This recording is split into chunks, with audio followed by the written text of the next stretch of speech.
afternoon, everyone. Welcome to our 4 p.m. service, and we are every year we do a once a week message on how our people could volunteer and be really an active member of our local church. If Victory is you're considering Victory as your home church, hopefully no na makapag-volunteer po kayo at talagang take part in what we're doing here because if you are a member of this church, we don't consider you as our guests. You are part of our family, and so that's why we do this every year. And just last week, we just finished our Volunteers Appreciation Night. Now, sino po dito nag-volunteer from for 1 year noong 2013? Can you just please stand because we'd like to honor you? Lahat po na nag-volunteer from our kids to our tech, to our ushers, to lahat ng ministry no, na meron. Can you... Yan, tayo na tayo. All the volunteers. Okay. Don't shy. Okay. Yan. Palakpakan naman natin yung mga volunteers natin, no? Yan. Pwede nyo lakasan. Libre naman yan. Libre. All right. Thank you very much to all our volunteers. And again, we're glad we're a growing spiritual family here in Green Hills. And we've seen God bless our church. That's why every year nakikita natin no, na mas maraming tao na nagvo-volunteer here in our local church. Now, here are some pictures of our volunteers appreciation. Meron kaming Disney theme. No? So si Peter Pan at saka si Lone Ranger nagsama sa isang table. Ewan ko sino yung nasa likod nila. No? Si Tonto ata. Tsaka yung Lost Boys. Mukhang naliligaw itong dalawa. No? Yeah. And then we have yung mga Disney princess natin dumating. Ganda, no? Right. Single pa mga yan. Except yung dalawa dyan, alright. But mukha pa rin single, no? Kahit may asawa na. Right. Ayan, ito po yung ano natin, yung, this is our tech ministry. They do animations. Titindi ng mga ano natin, ng mga animators natin. Right. And, okay. Yan. Tapos, pag nagvo-volunteer ka, pwede rin kayo magka-developan tulad nitong dalawa.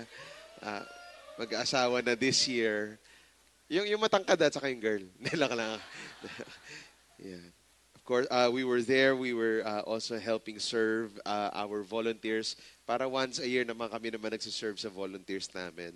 And then also, dumating yung mga mascot namin, si Russell ng UP. Okay. Si Alvin is part of our ushering bouncer ministry. Yan. Kaya pag may mga magugulo, si Alvin kausap nyo. Hindi kami. Takot kayo dyan. Alright? Yan, si Pastor Tito, si ano raw siya, si Mr. Hook. Sabi namin, walang Mr. Hook, Captain Hook meron, Pastor Tito. Sabi namin, ako si Mr. Hook! Pambihira. Pastor Tito, Captain Hook tawag doon. Alright. Ayan. And we just had a lot of fun. Si Ruther came and performed for us. Si Ruther is one of the finalists sa Pilipinas Got Talent. Naging Star Magic talent din siya. No? So, pag nakita ko si Ruther, sabi ko may pag-asa pa ako maging Star Magic. Right. And of course, dumating sila Jollibee. Ang sarap kasi mag-volunteer daw.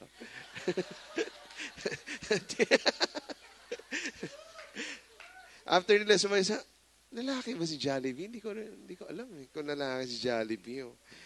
Anyway, thank you again to all our volunteers and hopefully this year, we'll be able to get more volunteers. Last week, assignment namin is that you go home and pray about how you can be part of our ministries here in our church in Green Hills. So please, I do hope that you'll be compelled and moved by the Spirit of God to volunteer this year. Now, there are 3 major reasons, according to an article, why people volunteer.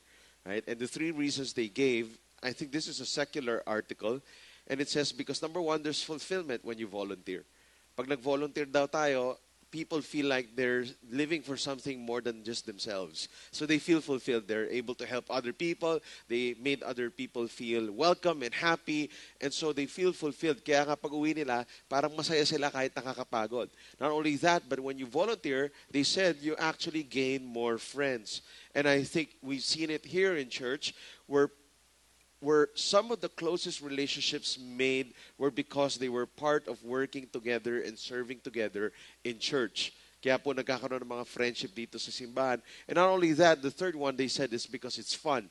I know being a volunteer is hard work, but at the same time, may component siya na napakasaya mag-volunteer. It's fun to actually volunteer. And that's why we've seen every year, yung volunteer base natin, it continues to grow every year. Even without a major push for people to volunteer, we've seen volunteers come and stay and recruit their friends and their victory group members to volunteer in church. And the reason is, according to this article, is because of this 3F: fulfillment, friends, and fun. Now, as much as this is so nice, I believe there is a more compelling reason why people volunteer, right? And that's what we want to look at this afternoon. Uy, okay. May mascot tayo dito. Right? Now, this is a picture of an aqueduct in Segovia, Spain. Itong aqueduct na to, ang role pala nito was to transport the waters from the mountain down to the city people. So it is a majestic, talagang intelligent design of men before, that they created this water transport na dyan bumababa yung tubig papunta sa mga tao. So talagang spring water yan, bababa. Now, the aqueduct has been in existence for the past 1,800 years. It has served 60 generations in Segovia, Spain. Now, there came a new generation who said, alam mo tong aqueduct, it's so nice. It's really marvelous. It's a great sight to behold. Why don't we preserve this for our children as a museum piece?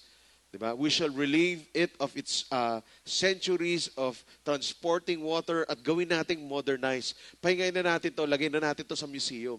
So they started making modern pipes to transfer the water from the mountain to the city people. But what happened was this. Because they did not use the aqueduct, slowly, in time, nasira po yung aqueduct. Bigla pong nagkrak-crack yung mga bricks. Tapos dahil sa init ng araw at dahil tuyo yung aqueduct, nasira totally yung aqueduct. Ang sabi nung isang na naka-observe dito, sabi niya, what ages of service could not destroy, idleness disintegrated. Ibig sabihin, dahil nga hindi na siya nagagamit, lalo siyang nasira. Alam nyo ba, itong aqueduct, ba't ko ito kunento, no? Kasi this actually, sometimes, it's like the Christian life. If we as Christians are not challenged and are not used, or tinatawag nating under-challenge, ano nangyari? Nagiging less productive tayo, mas nagiging less fruitful, dahil hindi tayo na-challenge. Sabi nga nila, thus, rescuing people by saving them from serving because we feel that they might get inconvenience really help them. Right? And we've seen a generation that's been under challenge. Ibig sabihin, di ba? Kasi ito, hindi lang to sa church na under challenge. A whole generation is being under challenge. Kailangan lahat convenient. Dapat nasa aircon ka palagi, huwag ka mapagod. Anak, pagod ka ba? O sige, mag-relax ka muna, mag-PS3 ka muna, di ba, ng 8 hours. You know, we try to under challenge this generation, and what happens? We see less productivity. We see idle people. Tapos mamaya nagtataka tayo, ba't yung generation ngayon medyo tamad, no? Why? Because they are under challenge.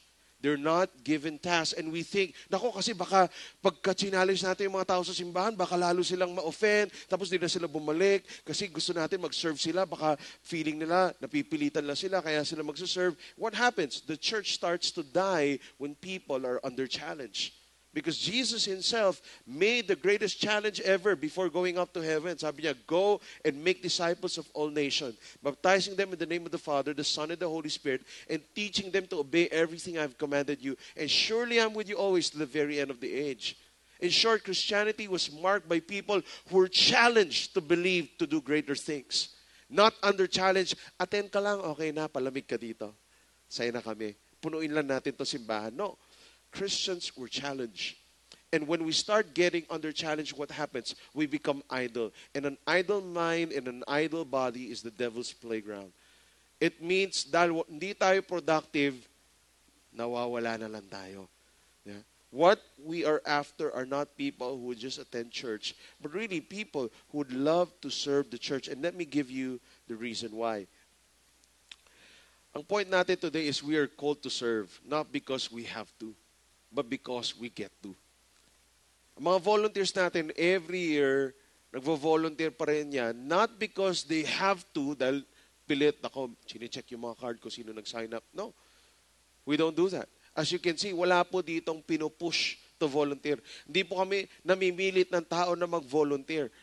They themselves are compelled to actually go and volunteer. Ang mga volunteers po natin, hindi po natin pinapakain. Once a year lang. Kaya nakita nyo, gutom na gutom sila. Okay? Ibig sabihin, pagdating niyan dito, yung minsan wala pang thank you yan. Minsan mas marami pang reklamo from the people attending na sineserve nila. But they would come here week after week after week and they would volunteer. Why? Not because they have to, because if you volunteer just because you have to, you won't last long in volunteering. Ibig sabihin, pag may mas magandang offer sa labas, tulad ng magkakape tayo or magmimit tayo ng old friends natin, tanggal na ang pagiging volunteer mo. But you volunteer because you get to do it. It is a privilege. It is an honor to volunteer for the King of Kings and the Lord of Lords. That's why I do it. Ibig sabihin, compelled ka. Hindi ka tinutulak. Ikaw na mismo nagtutulak. Mag-volunteer ka. Ganon ka na. You're compelled.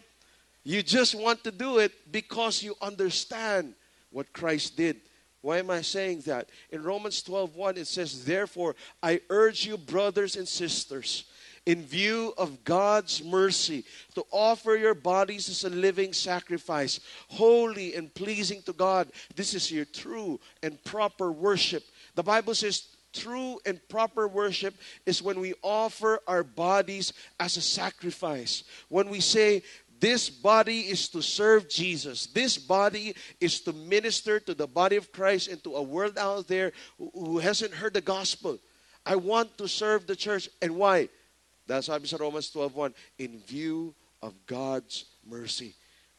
It's because I understand the mercy and the love of God, and it compels me to go volunteer. I don't need someone to guilt trip me to volunteer. I am compelled. I'm moved to volunteer. I'm moved to do this, not because I have to, but because I get to. In a way, just to say thanks to a God who is forgiving and loving and merciful and gracious, I volunteer. I disciple. I live out my faith, not because I have to, but because I get to. Because of a relationship that I have with Christ, that in view of God's mercy, I'm compelled by God to actually move. In other words, worship is not about you. Worship is not about what makes you feel good or what makes you comfortable. One time we were having a discussion sa Victory Group namin, why do people serve? And somebody said, it's because it makes them feel good. I said, that's true. An effect of serving is, and serving is to actually make you feel good. But I do hope that the main motivation why we serve is not so that we'll feel good. It's given. You serve, you feel good. But the main motivation is because of God's mercy for us. That's why I volunteer. Kasi kung feel good lang yan, pag tested ka na sa commitment mo, iba nang pipiliin mo. Why? Because it's just, I have to do it. It's my Christian duty to do it. I hope it's not. I hope it's a delight for you to volunteer. Alam mo yung mga volunteers natin, nung appreciation night, nag-call kami ulit ng recommitment. Almost all of them recommitted. Except doon sa mga kailangan mag-abroad at saka buntis na ngayon and they have to rest for a few months. But most of them, because they get it, they already get it, that what I do is to serve the King of Kings. They actually recommitted. Kaya nga sabi ko, pataas ng pataas ang volunteer base natin every year. We started with 80 volunteers in this church when we planted this church. Now we're running around 400 volunteers, serving 2,500 people every week. Ibig sabihin niyan, people are actually getting the heart and the message of what Christianity is all about. It's not about us. It's not about what makes me feel good or what makes me feel comfortable, though those are part of it, because he who refresh others will themselves be refreshed. Kaya marami tayong volunteers, no? Sabi ko nga, from all aspect of life. Mayaman, mahirap, bata, matanda, lahat yan. Estudyante, working, retired, lahat yan, walang trabaho. Okay? Lahat yan, nagko-converge, nagsuserve kay Lord kahit anong seasons ng buhay nila. Why? Not because they have to, but because they get to serve. You know, one time there was a story, hindi ko nakwento ko sa victory to, no? Pero may isang attendee, worship siya. Pag worship niya, hindi siya maka-worship. Kasi in front of her was a young man wearing a black shirt who wasn't worshiping. Tapos sa likod ng black shirt niya, merong skull. So itong babae hindi maka-worship kasi demonic daw yung shirt. Sabi niya, ano ba to? Wino-worship ko si God, si Satan nakikita ko. Man, so nagtatampo, nagagalit, patawag ng usher. Usher, sabi ng usher, ma'am, what's your order? Okay. Parang ganun yung dating, no? So, sabi nung girl, sabi niya, pwede bang paalisin mo tong lalaki sa harapan ko?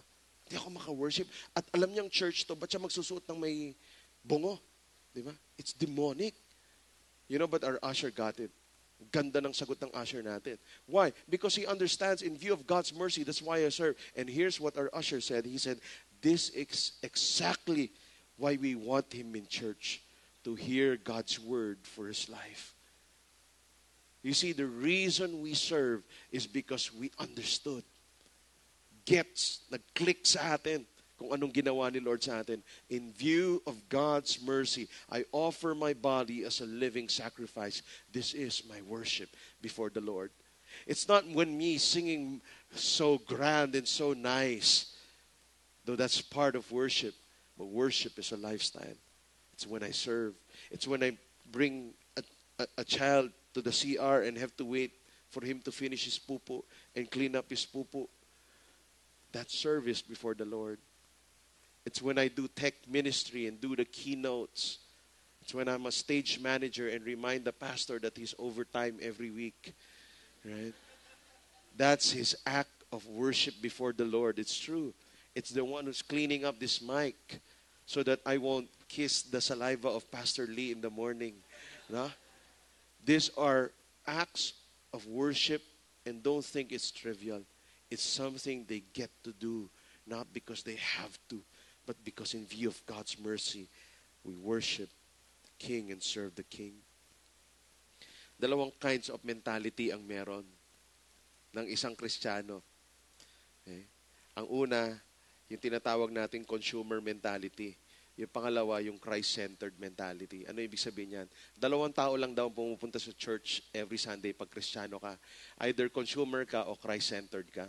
Ibig sabihin ng consumer, ang iniisip ng consumer, ang leadership ng church exists to serve me. I come here, you serve me. That's consumer mentality. Now, sa consumer mentality, parang may business transaction. Bibigay ako pera, mag-offering ako, 50 pesos, o serve me now. Right? O nagbigay ako ng tithe ko, galingan nyo. Diba? It's a consumer mentality. Now, pag Christian mentality o Christ-centered mentality, the leadership exists to equip me to serve. Okay? Malayo. Iba yung tingin niya. Yung isa business transaction, yung isa pamilya. Ang iniisip niya, anong pwede kong gawin? How can I serve here? How can I help the spiritual family? Ang isang consumer, ang iniisip niya, how can I give the least amount of money and commitment to get the most return on investment?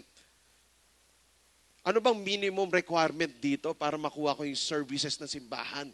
Ganun po ang consumer mentality. Ang Christian mentality is, how can I help? How can I serve? How can I use my money, my time, my gifts, my capabilities, my abilities, my capacity, where I could bring unity and health to our church family? The first perspective is really business. The second is family. Right? Walang nanay na nagsasabi, anong pinaka-minimum requirement kung paano maging nanay para maka-return ako of investment? Wala. Makita mo, nanay, sacrificial yan. That's parental love. Mga tatay, ganun din. It's parental love. Hindi, magkano pwede kong bigay sa inyo para pwede na ako pag uwi ko ng bahay, hindi ko na kayo papansinin. No. It requires a lot of sacrifice for it to happen. Kaya nga dapat careful tayo. Because we live in a day that's really all about Christian consumerism. Lumalabas yun sa language natin. Ewan ko kung nagamit nyo na. Mag-church shopping ako. Saan ba pinakamagandang church na pwede mag-serve sa akin? Ay, okay. Dito, ay, okay. Preacher-centered ka? Sino ba magre-preach? Ay, okay, ay, naku, yung Chinese, naku, ayoko yan, nakakaantok yan. Di ba? Ay, hindi entertaining ngayon, no? Parang masyadong, di ba? Di na lang ako dito next week. It's consumer mentality. It's thinking about yourself. Di ba? It's, music is not that good. Ba't ba ganun yung mga volunteers dito? Yan, every week, nasa taas. Tapos, out of tune. Di ba? Sorry, musical director namin yan. Okay, hindi, loko lang. Oh. Or di ba yung, ano ba yan, aircon, sobrang lamig. Para namang nasa tayo, nasa Switzerland. Ganyan. Pakibaba naman, tapos pag binabaan mo, ang init-init. Ano ba yan, di ba? Ganon mag-isip. Pagpapasok siya, parang, ano ba yan? Ang dumi-dumi ng carpet, hindi man lang naglilinis dito. Yan ang consumer mindset. Ang Christ-centered mindset. Anong pwede kong gawin para tulungan kayo linisin yung carpet? Layo, no? Yan yung pagpupunta ng kids church, tingnan niya, ay, ano ba to? 1:300 ang teacher to kids ratio. Antindi. Hindi ko nadadalhin mga anak ko dito, mga pabaya. Yan, ganun ang mga consumer mindset. Ang Christ-centered mindset, ang servant mindset, titingnan, ay, kulang sila, no? Pwede ba ako mag-volunteer para lang makatulong? How can I help this church? Yeah. Ang consumer mindset, mga volunteers dito, kulang ang routine. Kailangan, dapat gumaganon sila every 30 minutes. Happy to serve. Parang gano'n, di ba? Parang kulang. Di ba?